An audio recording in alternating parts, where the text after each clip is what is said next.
Hi friends, स्वागत है आप सभी का हमारे इस चैनल भीमरतन एजुकेशन पर। तो फ्रेंड्स, आज हम पढ़ने वाले हैं कक्षा 10 का गणित और चैप्टर चल रहा है हमारा 11.1वां और एक्सरसाइज है हमारी 11.1। तो फ्रेंड्स, आज प्रश्न दूसरा है हमारा। पहला प्रश्न हमने कर लिया है। अगर आपने वह प्रश्न नहीं देखा है तो उसकी भी लिंक आपको हमारे डिस्क्रिप्शन में मिल जाएगी, वहाँ से आप देख सकते हैं। तो ठीक है फ्रेंड्स, चलो स्टार्ट करते हैं। तो फ्रेंड्स, ऐसे सवालों को करने के लिए सबसे पहले हमें यह चेक करना होता है कि हमें सबसे बड़ी भुजा जो दी है कौन सी दी है। सबसे बड़ी भुजा कौन सी दी है हमें फ्रेंड्स? 4, 5 और 6 सेंटीमीटर 6 सेंटीमीटर की दी है।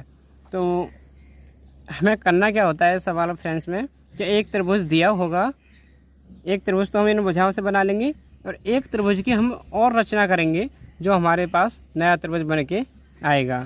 तो ठीक है फ्रेंड्स, तो इसमें दो कंडीशन बन सकती हैं, या तो त्रिभुज के अंदर एक त्रिभुज बने या त्रिभुज के बाहर त्रिभुज बने। तो फ्रेंड्स, त्रिभुज के अंदर त्रिभुज जब बनेगा जब आपको दिया हुआ मान जैसे 2/3 है, अंश छोटा होगा हर से। अगर अंश बड़ा हो जाएगा हर से तो त्रिभुज के बाहर त्रिभुज बनेगा।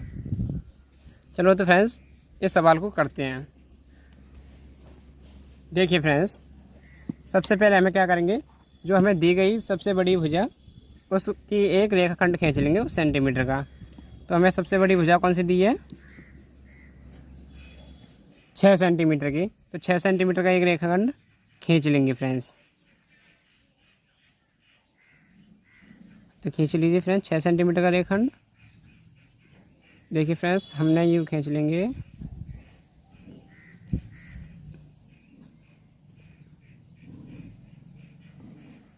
ये हमने खींचा 6 सेंटीमीटर का रेखाखंड। ठीक है फ्रेंड्स, इस ए और इसे दे दो बी। ठीक है फ्रेंड्स, इसे पॉइंट को नाम दे दिया हमने ए, इसे दे दिया बी। तो अब क्या करेंगे फ्रेंड्स, अब कह रहा है 4 सेंटीमीटर 5 सेंटीमीटर और 6 सेंटीमीटर भुजा वाली एक त्रिभुज की रचना करनी है। तो भुजा कितनी होनी चाहिए? एक 4 की, एक 5 की और एक 6 की। तो 6 की तो आ गई हमारे पास, ये 6 सेंटीमीटर की है। अब 4 की और 5 सेंटीमीटर की भुजा और खींचनी है, तो उससे आप प्रकार से खींचोगे फ्रेंड्स। उसके लिए आप पहले 4 सेंटीमीटर खींचनी है। तो आप एक चाप काट लीजिए 4 सेंटीमीटर का। ये फ्रेंड्स नहीं बन रहा, ये ज़्यादा हो। देखिए फ्रेंड्स, ये 4 सेंटीमीटर का हमने एक रेखाखंड खींच लिया। तो 4 सेंटीमीटर का हमने जो चाप बनाया है उसी चाप से एक ऐसे चाप काट दोगे। और एक है 5 सेंटीमीटर का, तो 5 सेंटीमीटर का कर लोगे। अब उसकी बार थोड़ा सा खोल लेते हैं इसे और 5 सेंटीमीटर लगा लेते हैं। थोड़ा सा और खोल लो, छोटा हो गया।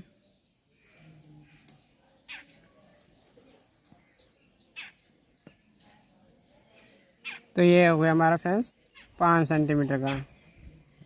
तो एक 4 सेंटीमीटर 5 सेंटीमीटर का हमने चाप खींच लिया है। इसे ऐसे काट लोगे, हमारे पास पॉइंट आ जाएगा फ्रेंड्स।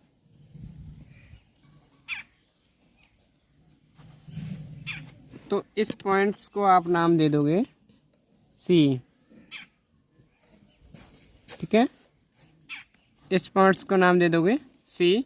अब क्या करेंगे, बी से सी को मिला देंगे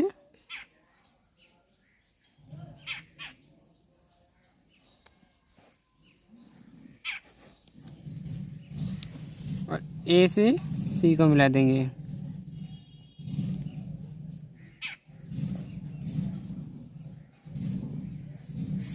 ये हमने मिला दिया। तो ये हमारी लाइन आई 4 सेंटीमीटर की और ये आई हमारी 5 सेंटीमीटर की। ठीक है फ्रेंड्स, 4 सेंटीमीटर और 5 सेंटीमीटर की। तो अब क्या करोगे फ्रेंड्स, अगली लाइन में बी से एक न्यून कोण बनाती हुई रेखा खींचोगे नीचे की तरफ।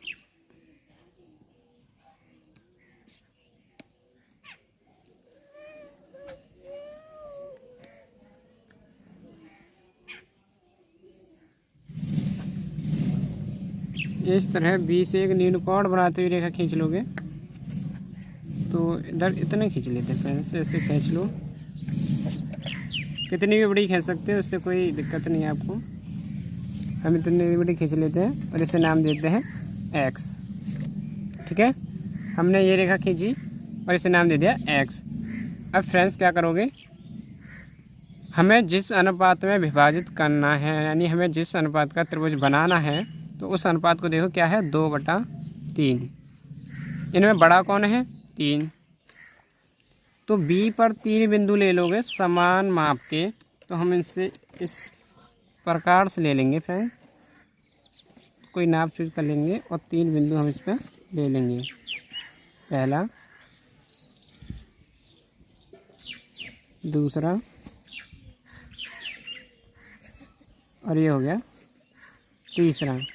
तो फ्रेंड्स हमारे पास 3 पॉइंट आ चुके हैं। मैं इन्हें डार्क कर देता हूँ जिससे आपको अच्छे से दिखाई दे जाए। अब इन्हें नाम दे दोगे B1, B2 और B3। नेक्स्ट स्टेप में क्या करोगे फ्रेंड्स, लास्ट वाले को ए से मिला दोगे, इसे इससे मिला दोगे फ्रेंड्स। तो इसे इससे मिला देते हैं।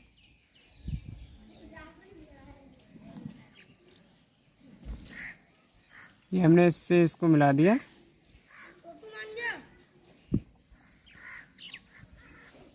इससे हमने इसको मिला दिया फ्रेंड्स। अब क्या करना है, अब काम आता है ऊपरे वाले का। ऊपर क्या था, 2।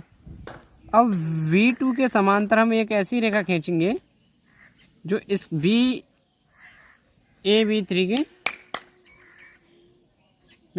के समांतर हो। ठीक है, जो B3 के समांतर हो, तो हम इससे एक रेखा खींच लेंगे फ्रेंड्स।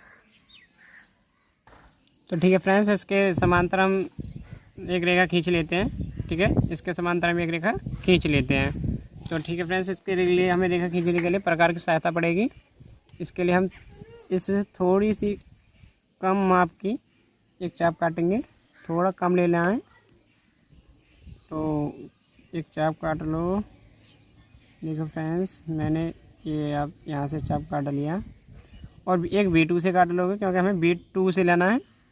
एक B2 से काट लोगे, ये काट दिया फ्रेंड्स। अब इस दूरी को माप लोगे, ये रहा, ये हम नाप लिया फ्रेंड्स। अब यहाँ से एक चाप ऐसे मार दोगे। ठीक है, तो हमारे पास पॉइंट आ जाएगा।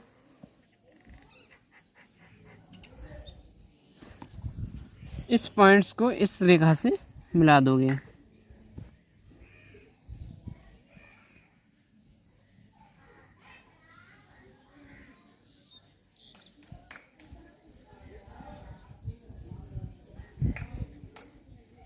ठीक है फ्रेंड्स, इस रेखा से इस पॉइंट्स को आप मिला दोगे। ये हमने मिला दिया और इसे नाम दे देंगे हम A'। क्या नाम दे देते हैं इसे, A'। ठीक है, इसे हम नाम दे देते हैं A'। अब क्या करना है फ्रेंड्स, अब हमें इसके समांतर AC के समांतर एक रेखा यहाँ से और खींच देनी है। सो ये हमारा काम समाप्त हो जाएगा फ्रेंड्स। तो इसे भी हम प्रकार से खींच लेंगे। थोड़ी सी कम माप के लिए आप थोड़ी सी कम माप लेके इसके लिए आप एक चाप मारोगे, एक यहाँ से मारोगे A पॉइंट से। इस लंबाई को नाप लो, ये कितनी है, थोड़ी सी ज़्यादा है।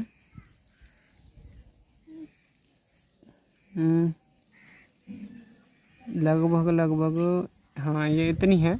और यहाँ से एक चाप काट लो।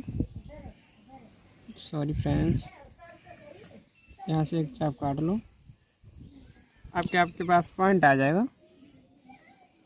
इस पॉइंट से आप इसको मिला दो।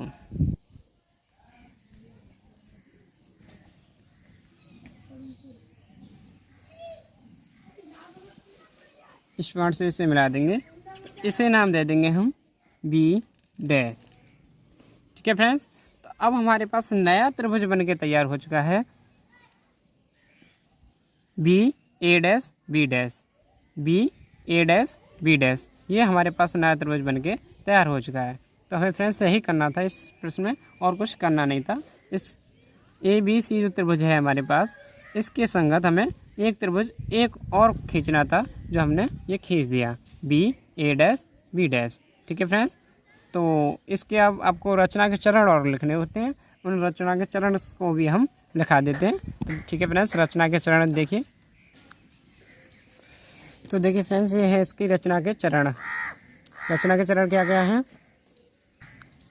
यह है पहला चरण, एक 6 सेंटीमीटर लंबाई का रेखाखंड ए बी खींचा। तो हमने सबसे पहले क्या किया था कि हमने जो एक रेखाखंड खींचा था 6 सेंटीमीटर का एक रेखाखंड ए बी हमने खींचा था फ्रेंड्स। तो हमने सबसे पहले लिख लिया एक 6 सेंटीमीटर लंबाई का रेखाखंड ए बी खींचा। फिर दूसरे स्टेप में क्या किया था हमने फ्रेंड्स, इस बी से 4 सेंटीमीटर का और ए से 5 सेंटीमीटर का चाप काटा था, जो बिंदु सी पर मिला था। तो हमने वो उसे लिख लिया दूसरे चरण में, बी से 4 सेंटीमीटर और ए से 5 सेंटीमीटर का चाप काटा, जो बिंदु सी पर मिला। बी से 4 सेंटीमीटर और ए से 5 सेंटीमीटर का हमने जो चाप काटा, जो बिंदु सी पर मिला। तो फ्रेंड्स, फिर अगले पॉइंट में क्या किया था हमने, सी को बी से और ए से, बी से और ए से मिला दिया था। तो उससे भी लिख लिया, बिंदु सी को ए व बी से मिलाया। ठीक है, फिर आगे क्या किया था, ए बी से एक न्यून कोण बनाते हुए हमने एक किरण बी एक्स खींची थी। ठीक है, जिस पर हमने 3 बिंदु लिए थे, बी वन बी टू और बी3। इनकी लंबाइयाँ बराबर थीं, बी वन के बराबर, बी वन बी टू और बी2 बी3, ये तीनों लंबाइयाँ बराबर थीं। तो फ्रेंड्स देखिए, लिख लिए, बी एक्स पर 3 बिंदु बी1 बी2 व बी3 इस प्रकार अंकित किए कि बी1 बी2 और बी2 बी3 बराबर हों। ठीक है, फिर आगे क्या किया था, बी3 को ए से मिला दिया था, यानी लास्ट वाले को लास्ट वाले से मिला दिया। बी3 को ए से मिलाया, तो इसे भी लिख लिया, बी3 को ए से मिलाया, बी3 ए को मिलाया। ठीक है फ्रेंड्स, आगे क्या था, बी3 ए के समांतर, देखिए इस बी3 ए के समांतर हमने एक रेखा खींची थी बी2 ए डैश।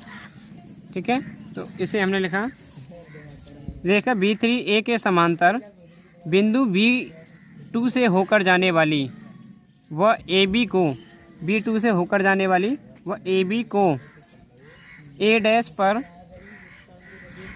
प्रतिच्छेद करती हुई एक रेखा बी2 ए डैश खींची।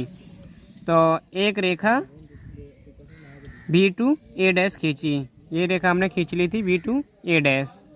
ये चाप काटा, यहाँ से पॉइंट मिला था और इससे हमने एक रेखा बी2 ए डैश खींच दी। तो फिर आगे क्या कहते हैं फ्रेंड्स, रेखा सी ए के समांतर, सी ए कहाँ है, देखो ये रेफरेंस, इस रेखा सी ए के समांतर, इसके समांतर हमने एक रेखा खींची थी ए डैश बी डैश। ठीक है, तो हमने इसे में किया है, रेखा सी ए के समांतर बिंदु ए डैश से होकर जाने वाली व बी सी को बिंदु बी डैश पर प्रतिच्छेद करती हुई एक रेखा ए डैश बी डैश खींची। हमने ये ए डैश बी डैश खींच ली। इस प्रकार अभिष्ट त्रिभुज बी ए डैश बी डैश प्राप्त हुआ।